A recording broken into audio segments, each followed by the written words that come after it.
So today we are going to look at examples 2 and 3. So first we're going to look at core concept, inverses of nonlinear functions. In the previous examples, the inverses of the linear functions were also functions. However, inverses are not always functions. The graphs of f of x equals x squared and f of x equals x cubed are shown along with their reflections in the line y equals x. Notice that the inverse of f of x equals x cubed is a function, but the inverse of f of x equals x squared is not a function. So at the beginning of the school year, one of the things that we looked at to determine whether or not something was a function was we drew a vertical line, and we did the vertical line test. So when you draw a vertical line through our inverse here, it hits two different points. So this is not a function. When we draw a vertical line here, looking at the inverse of f of x equals x cubed, it doesn't hit the picture in more than one location when you draw that vertical line. So when the domain of f of x equals x squared is restricted to only non-negative real numbers, the inverse of f is a function. So if we were to look at only a part of it, either side, so from here to here or from here over on the left side, and did a mirror, then we would get rid of one of the sides. So if we were to get rid of this, we would get rid of this reflection, then this part of the inverse would be a function.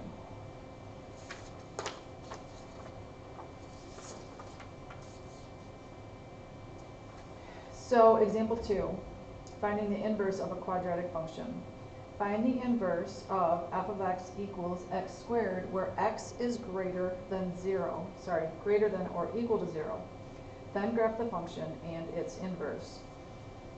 So our first step is to replace the f of x with y. So y equals x squared. Then we swap the places of y and x. So we have x equals y squared. We now need to get y by itself because that's how we've been graphing things.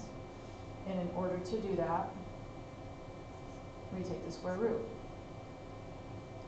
When we do that, we have y equals plus or minus the square root of x. Our restriction is where x is greater than or equal to 0 in our original function. So that means the same thing with our inverse that we found, that we just use the positive square root.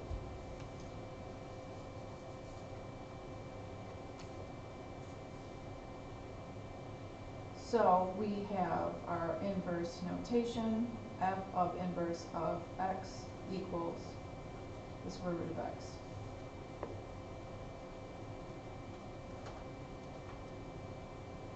So in our calculators, if we look at y equals x squared, graph it. We want to look at only where x is greater than or equal to 0. So it occurs here at 0, 0, 1, 1, 2, 4, 3, and 9. So this is our original function. We want it to reflect across y equals x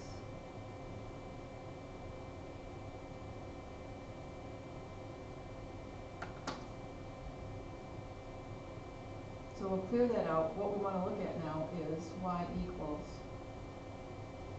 the square root of x. When we graph that, it gives us this over here. So we have 0, 0, we have 1, 1, we have 4, and 2, we should have 9 and 3,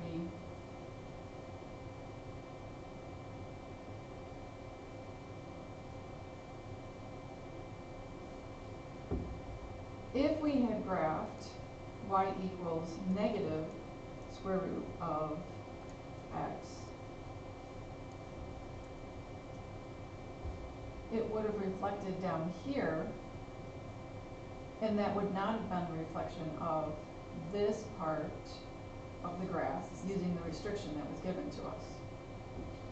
If we did the full y equals x squared here and then reflected it here, this would not have been a function. So the reason for giving a restriction is that we need to make sure that our inverse is still a function. Example 3, finding the inverse of a radical function. Find the inverse of f of x equals 2 times the square root of x minus 3. Graph and state if the inverse of f is a function. We replace f of x with y. Y equals 2 times the square root of x minus 3.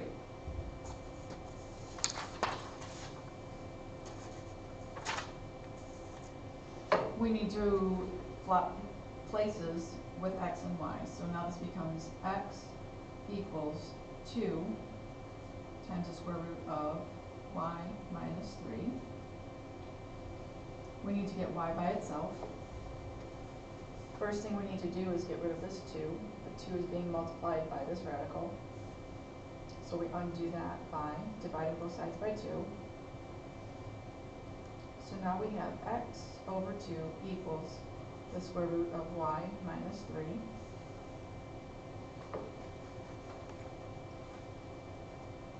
We need to undo the square root, so we square both sides. We need to be sure to distribute that squared to both of the items. So both the x and the 2. So this becomes x squared over 4 equals y minus 3.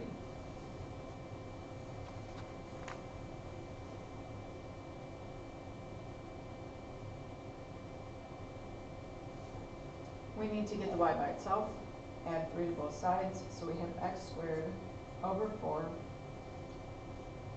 plus 3 equals y. So we would write this as f prime of x equals x squared over 4 plus 3.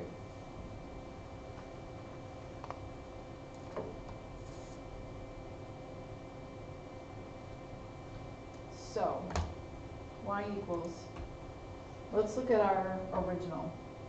So when we put in our original, we have 2 times the square root of x minus 3. Graph it. What we have is x is greater than 0 and y is greater than 0. So in the original function, the range is greater than or equal to 0. This means that our inverse function has a domain where x is greater than or equal to So we need to make sure that we state that. So this is our original, 2 times the quantity x minus 3.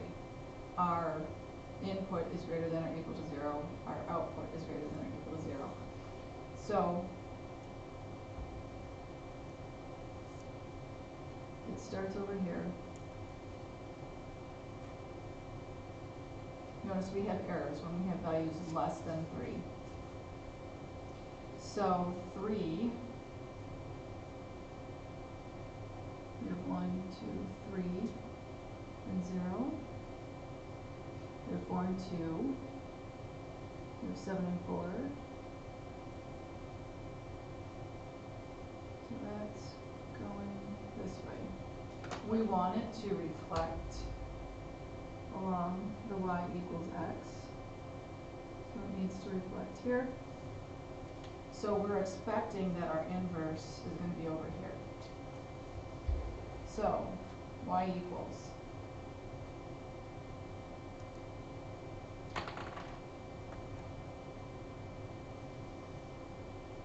x squared divided by 4 plus 3.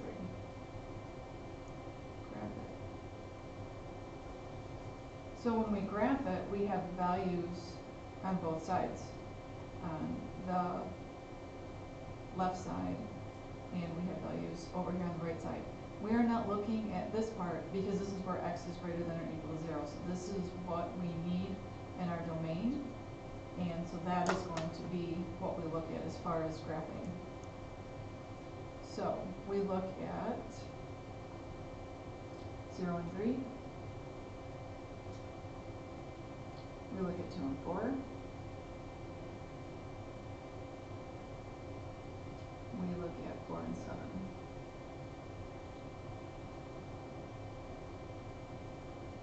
And this is what we're looking at.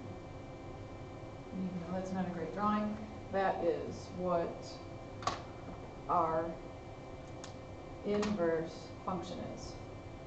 So our inverse function is x squared over 4 plus 3, where x is greater than or equal to 0. And if you notice that we have x is greater than or equal to 0. So x is 0 here, and that's where we started our output. So you have for today, page 281. You're adding on to yesterday's assignment. You have numbers 23 through 28 all